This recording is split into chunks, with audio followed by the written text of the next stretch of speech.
एक साल हो गए सर बीजेपी सरकार को आए हुए, परंतु कांग्रेस कार्यकर्ता करते हुए विभाग तय करे और जो संविदा वेतनमान है। मंत्री सर का सीएम हाउस का घेराव करने आए थे।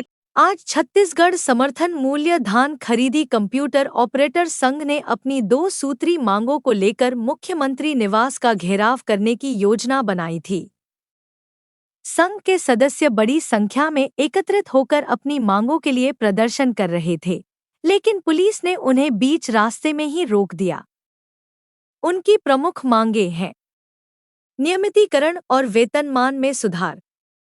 कर्मचारियों का कहना है कि वे लंबे समय से अपनी आवाज सरकार तक पहुंचाने की कोशिश कर रहे हैं, लेकिन अब तक कोई ठोस कदम नहीं उठाया गया है। उन्होंने साफ कर दिया है कि अगर उनकी मांगें पूरी नहीं हुई तो वे अपना आंदोलन जारी रखेंगे। सर हम यहाँ मुख्यमंत्री सर का सीएम हाउस का घेराव करने आए थे। 35 दिन से तूता धरना स्थल पर बैठे हुए हमारी मांगों को सरकार के कानों तक पहुँचाने का बहुत कोशिश किए हैं और वो अभी तक उनके कान में जूं तक नहीं रेंगी, शायद सुनना ही नहीं चाहते हैं।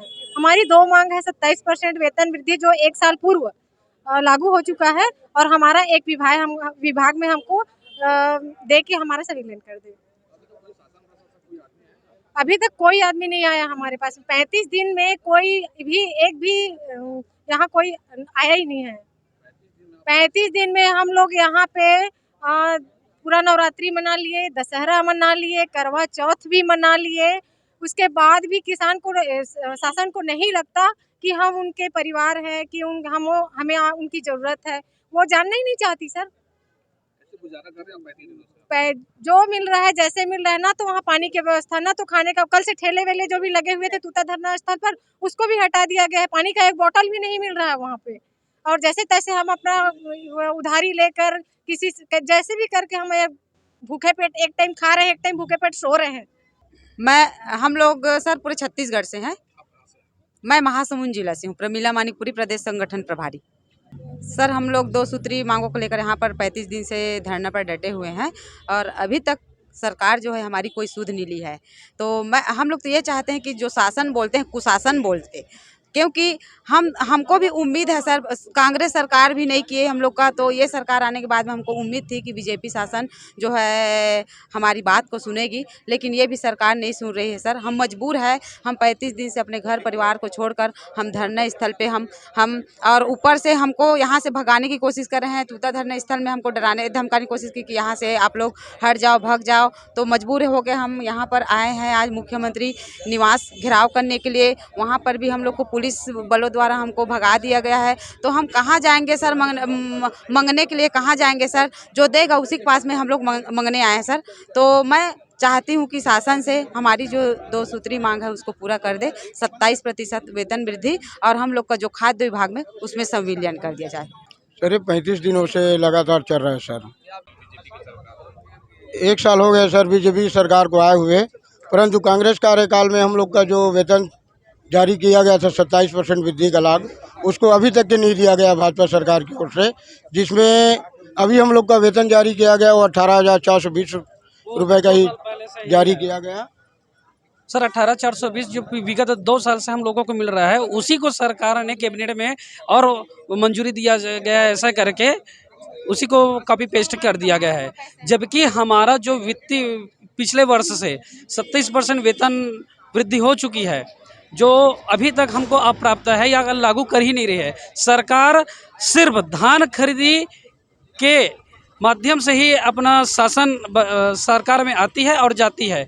सिर्फ छत्तीसगढ़ में धान खरीदी नीति और धान खरीदी के माध्यम से जो ऋण है, इन्हें प्रमुख दो कारणों से ही सरकार यहाँ बनती है, बिगड़ती है।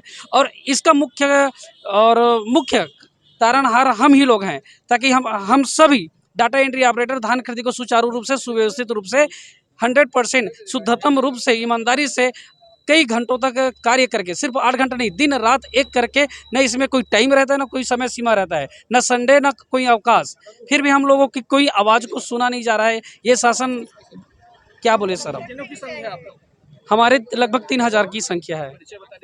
दीपक कुमार साहू, जिला बलौदाबाजार, जिला पदाधिकारी। हम लोगों का केवल 2 सूत्रीय मांग है सर कि हम लोगों का नियमितीकरण करते हुए विभाग तय करे और जो संविदा वेतनमान है जो पिछले 1 साल से बढ़ा हुआ है उस वेतनमान को लागू करे। पिछले 35 दिन से हम लोग तुता धरना स्थल में हड़ताल में डटे हुए हैं, उसके बावजूद भी सरकार हम लोगों को अनदेखी कर रही है और अभी तक हम लोगों का न तो अभी तक कोई प्रतिनिधिमंडल भेजे है, न तो कोई भी अधिकारी को भेजे है जिससे हम लोगों का मांग को पूरा करने के लिए कोई आश्वासन तक नहीं दिया। आखिर हम लोग अपना दुख दर्द कैसे बयां करें बताइए। यहाँ पर आ गए हैं तो यहाँ तुता से भी हम लोग को हटाया जा रहा है, यहाँ आ गए हैं आज मुख्यमंत्री के पास तो यहाँ से भी हम लोग जाने नहीं दे रहा है, न मिलने दिया जा रहा है। तो आखिर हम लोग अपना दुख दर्द व्यथा आखिर किस तरीके से बता सकते हैं। 1 साल से तो वेतन नहीं मिला है बताइए, आखिर अब करे तो करे क्या हम लोग। 17 साल हो गया सर काम कर रहे हैं, अभी तक विभाग तय नहीं हुआ है। सोचिए ऐसा कितना बड़ा विडम्बना है ये। 17 साल हो गया, 5-5 6-6 विभागों का हम लोग काम कर रहे हैं और अभी तक हम लोग किस विभाग के कर्मचारी हैं वो अभी तक नहीं बताया गया है। बहुत कष्ट में है सर हम लोग और बहुत ही दुख दर्द में है हम लोग। ना तो ये सरकार समझ रही है और न ही यहाँ पे कोई भी अधिकारी कर्मचारी समझ रहे हैं जो सक्षम है। हम लोगों से मिलने तक नहीं आ रहे हैं, इतना दिन हो गया, 35 दिन हो गया हड़ताल में है आज तक। सर हम लोग 17 साल से काम करते आ रहे हैं और हर जो भी काम करता है शासन का उसका कोई ना कोई विभाग अवश्य होता है, लेकिन हम लोग ऐसे बदनसीब हैं कि हमारा आज तक विभाग नहीं है। कोई पूछे कौन से विभाग में कार्य करते हो तो हम लोग बता नहीं पाते क्योंकि हमारा कोई भी विभाग नहीं है और वही विभाग पाने के लिए ही हम लोग आज 34 दिन से तूता धरना स्थल में बैठे हुए हैं। आज मुख्यमंत्री जी के निवास का घेराव था लेकिन हमको बीच रास्ते में रोका गया है और पुलिस प्रशासन अपनी बलपूर्वक हमें रोक लिया गया। मैं शक्ति जिला से। लाइन का क्षेत्र है ये